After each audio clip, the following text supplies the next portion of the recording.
Perselingkuhan, sebuah perbuatan yang mengkhianati akan arti sucinya cinta dalam sebuah pernikahan, di mana janji setia sehidup semati telah diucapkan di depan pemuka agama dan dicatat pernikahannya oleh negara. Namun, sayang seribu sayang ketika cinta yang seharusnya dijaga kesuciannya dalam indahnya hubungan rumah tangga harus ternodai karena salah satu pasangannya tidak setia dan berpaling kepada cinta yang lain. Tentu saja, hal ini dapat membuat pasangan yang diselingkuhi atau dikhianati cintanya akan merasa geram dan marah. Hal ini terlihat dalam sebuah video yang viral, di mana ada seorang istri yang berprofesi sebagai kepala desa di Kecamatan Nguling, Kabupaten Pasuruan, yang diduga berselingkuh dengan bawahannya. Hal ini diketahui ketika sang suami kades curiga bahwa istrinya ada bermain hati dengan laki-laki lain. Benar saja, ketika sang istri dibuntuti, ternyata sedang bersama dengan pria lain di sebuah rumah dalam keadaan telanjang alias tidak berbusana. Lalu mengapa hal ini bisa terjadi dalam sebuah rumah tangga sehingga perselingkuhan dan pengkhianatan dapat terjadi? Intinya semua kembali ke niat awal ketika berumah tangga. Namanya saja rumah tangga. Kalau rumah oke lah, orang habis nikah pasti pengen punya rumah. Tapi kenapa ada kalimat tangga di situ? Karena tangga fungsinya dua. Tangga itu untuk naik dan turun. Artinya orang kalau sudah berkeluarga, derajatnya bisa naik di mata Allah Subhanahu wa taala atau bisa turun di mata Allah.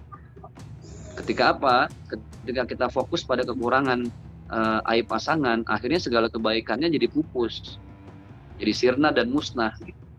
Tapi kalau kita fokus pada kebaikan pasangan walaupun sedikit, yang sedikit itu bisa menjadi indah.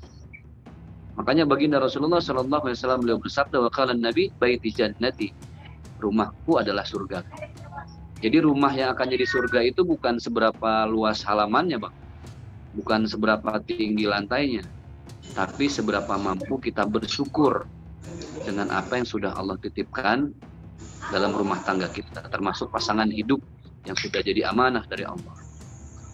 Jadi konsep berumah tangga dalam Islam itu punya tujuan yang jelas. Tujuan utamanya itu adalah litaskunu ilaiha. Taskunu itu artinya damai, tentram, nyaman.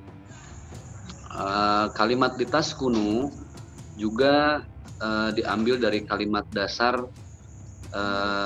dalam bahasa Arab, dalam kalimat as-sakan atau al-maskan yang artinya tempat tinggal. Artinya orang yang sudah berumah tangga yang harus dicari satu, keridhaan Allah Subhanahu wa taala, karena hanya dengan keridhaan Allah itulah maka dalam rumah tangga akan lahir kenyamanan, ketentraman, kesejukan. Nah, dari sekian banyak unsur atau poin yang menjadi fondasi rumah tangga yang sakinah itu adalah kejujuran. Baik pelakor atau pebinor merupakan kata-kata yang sangat dibenci masyarakat. Pasalnya, bagi seseorang yang menjadi pelakor atau pebinor, mengetahui jika pasangan selingkuhnya masih memiliki pasangan yang sah di depan agama dan negara. Namun, walaupun sudah mengetahui hal tersebut, tidak menyurutkan untuk menghentikan perbuatan yang sangat dibenci oleh masyarakat. Lalu seperti apa para selebriti menanggapi pelakor atau pebinor yang dengan sadar melakukan perselingkuhan dan mengkhianati cinta pasangannya? Kalau ngomongin soal pelakor dan lain-lain, aduh, pada mana aja sih? Pelakor itu kan udah dari zaman Iplik-Iplik. Apa sih dulu sebutannya istri simpanan, wanita idaman lain, cuma beda julukan doang. Bener nggak? Ya kan? Dulu Will, dulu istri simpanan, istri yang tidak dinikahi secara sah. Kan dulu kan begitu. Sekarang sebutannya udah keren, pelakor, kan begitu. Tetapi hal itu tidak bisa kita jadikan patokan bahwa perempuan ini yang salah. Pasti ada sesuatu di balik itu semua. Kenapa? Suami merasa dia lebih nyaman dengan perempuan lain. Itu terjadi karena mungkin banyak sekali wanita yang sudah tidak punya empati, tidak punya perasaan, tidak punya harga diri, tidak punya kayak kepedulian sesama perempuan lain. Makanya saya kalau sekarang orang ngedeketin saya tanyain, lu punya pacar apa enggak?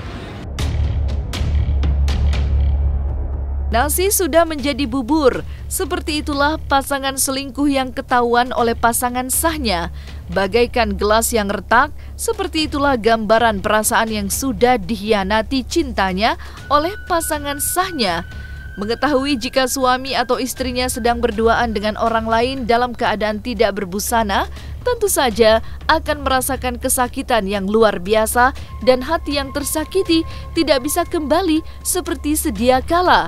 Tanggapan aku minta maaf ya, cuman itu pasti membekas dan itu bisa dibilang kayak kalau orang nggak kuat itu pasti kayak dendaman gitu. Tapi ya balik lagi gitu, mungkin kalau udah ketahuan kayak gitu susah untuk dipersatukan, tapi ya itu balik lagi sih ke merekanya, cara mereka ngobrolnya. Nah, sudah minta maaf dan istrinya juga sekarang balik lagi gitu. Mungkin tanggapan Kak Novia gimana? Ya alhamdulillah lah kalau misalnya memang balik lagi. Cuman itu pasti bakalan teringat terus. Jadi ya kalau misalnya memang balik lagi, ya kamu harus berjanji kamu nggak boleh buat kesalahan yang sama lagi gitu. Karena dia terus tidak bisa mengkontrol, jadi tergodanya seperti itu gitu loh. Padahal udah punya sebenarnya, memang karena aku memang banyak hal-hal kayak gitu udah banyak di sana, cuman belum ketemu. Aku harap bisa menggunakan sosial media, jangan sampai terbawa emosi. Sebenarnya keberadaan atau kehadiran pelakor dalam rumah tangga itu kan tergantung pasangan suami istri ya.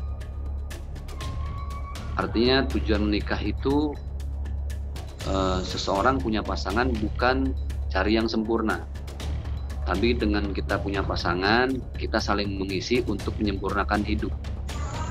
Nah, itu yang berat. Biasanya unsur paling dasar atau hal paling signifikan ketika ada perselingkuhan itu adalah ketidakpuasan terhadap pasangan. Nah, ketidakpuasan ini kan banyak ya, dalam hal komunikasi, nafkah lahir batin, dan lain sebagainya. Maka Al-Quran berpesan, wasyawirhum fil amri. Dalam urusan apapun harus dimusyawarahkan supaya ketemu jalan keluar. Kalau kehadiran pelakor itu ditanggapi dengan suami yang sedang bermasalah, ketidakpuasan terhadap pelayanan istri, ya akhirnya jadi sesuatu yang justru makin menjadi. Jadi sebenarnya tergantung kepribadi masing-masing sih, niat berumah tangga dari awalnya apa gitu ya. Kalau niatnya lebih fokus pada kekurangan pasangan, akhirnya mencari kelebihan di luar. Tapi kalau fokus kita pada kelebihan masing-masing, karena gini, jangankan kepada pasangan hidup, kita berteman, bersahabat, selama dia punya kebaikan walaupun itu sedikit, lebih baik fokus pada kebaikannya. Nggak usah fokus pada keburukannya, pada aibnya.